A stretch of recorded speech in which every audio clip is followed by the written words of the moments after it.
E aí, pessoal, tudo bem? Bom, hoje a gente vai mergulhar numa análise super interessante sobre a evolução da infância. É o tipo de tema que parece óbvio à primeira vista, né? Afinal, todo mundo aqui já foi criança um dia. Mas olha só, quando a gente começa a olhar para o passado, para a história e para como as sociedades funcionavam, a gente percebe que a maneira como entendemos e cuidamos dos pequenos mudou de um jeito drástico e até surpreendente.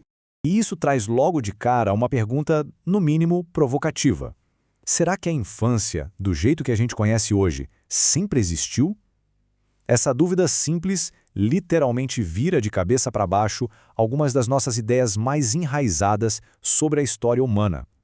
A gente costuma achar que a nossa visão atual sobre as crianças é a única que existe, mas a realidade, como a gente vai ver juntos, é bem mais complexa. Para guiar a primeira metade da nossa explicação de hoje, vamos usar um texto que é um verdadeiro divisor de águas: Educação Infantil e Sociedade, Questões Contemporâneas. Esse material examina a fundo toda a base sociológica e pedagógica desse debate. Ele traz umas reflexões excelentes que nos fazem questionar as práticas do dia a dia e repensar os fundamentos de como as instituições lidam com as crianças. É a partir dessas ideias que vamos desconstruir alguns mitos bem fortes por aí. Então, vamos lá para a nossa primeira sessão: a construção da infância. Sabe, para entender o presente, a gente precisa olhar para as palavras que usamos. A linguagem carrega um peso histórico enorme.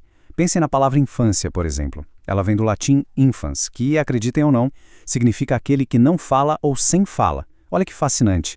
Isso mostra que lá atrás a infância não era definida só por uma faixa de idade, mas sim por uma limitação puramente biológica. Era praticamente o período de silêncio antes da pessoa entrar no mundo público da comunicação. Avançando agora para a nossa sessão 2, a criança na história.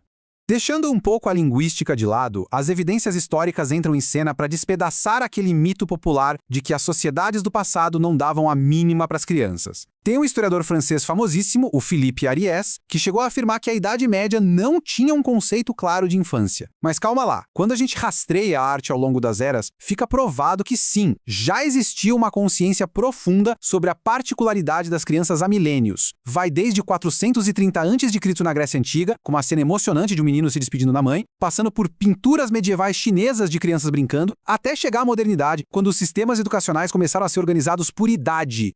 E quer um exemplo visual fantástico disso?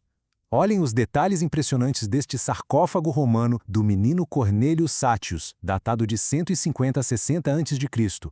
As esculturas mostram o bebê sendo amamentado, depois brincando com uma pequena carruagem puxada por uma cabra e mais tarde aprendendo, de pé, diante do pai. Fica super claro que o afeto e a celebração dessas fases de desenvolvimento já eram supervalorizados muito tempo antes de qualquer teoria pedagógica moderna ser escrita.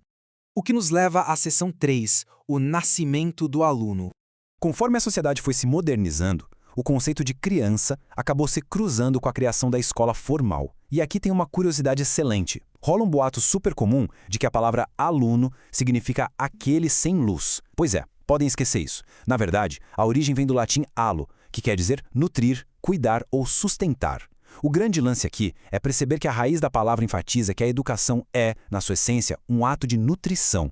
Ser aluno não é sobre apagar a criança, mas sim acolher e cuidar dela. E é exatamente essa ideia de cuidado que embala a nossa seção 4, o desafio das creches.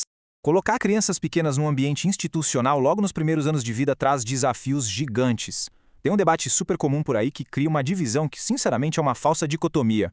De um lado, a educação, focada no intelecto e na pedagogia.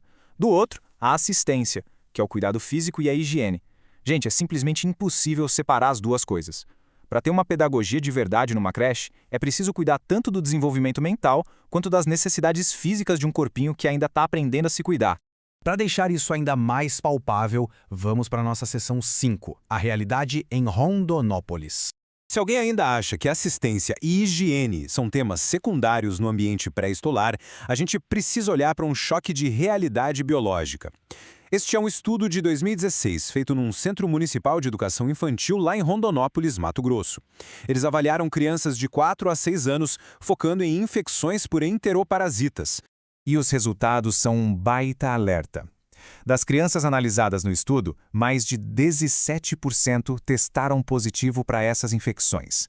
Para colocar isso em perspectiva, é um obstáculo de saúde pública enorme acontecendo no meio das salas de aula e parquinhos. Mostra o quanto a vulnerabilidade biológica exige cuidado constante da instituição. Destrinchando os dados um pouco mais, a situação fica ainda mais séria. A Giardia lamblia domina absurdamente os resultados, respondendo por 70% das infecções. Esse é um patógeno que faz a festa exatamente em ambientes onde crianças pequenas ainda estão naquele longo processo de aprender as noções básicas da própria higiene pessoal. O estudo também listou os fatores de risco, mostrando como os hábitos do cotidiano ditam as regras. Os meninos tiveram taxas de positividade mais altas, e fatores como beber água da torneira em vez da filtrada, o costume de andar descalço para lá e para cá, e a necessidade óbvia de um adulto supervisionando o uso do banheiro foram fundamentais. Isso comprova sem sombra de dúvidas que gerenciar o ambiente físico e a higiene ali é um alicerce tão crítico quanto qualquer proposta pedagógica. Percebem? Então, amarrando isso tudo com a teoria pedagógica, vejam que genial essa citação. Se exige de nós, como adultos, assumir a responsabilidade pelo que colocamos em movimento. Bate direto no ponto, né? Porque, no fim das contas, quando a sociedade decide organizar o cuidado das crianças em espaços coletivos, o mundo adulto tem que assumir as complexidades intelectuais e biológicas que essa escolha impõe. O que nos deixa com um quebra-cabeça gigante e um questionamento para encerrar. Com qual grau de eficácia as instituições modernas conseguem realmente equilibrar os objetivos elevados da educação com a realidade dura e contínua dos cuidados físicos? Fica aí o convite para a gente refletir se os modelos atuais estão dando conta de honrar essa essência viva e complexa que é a infância. Esperamos que essa análise tenha ajudado vocês a verem esse tema com outros olhos. Um super abraço e até a próxima jornada de conhecimento.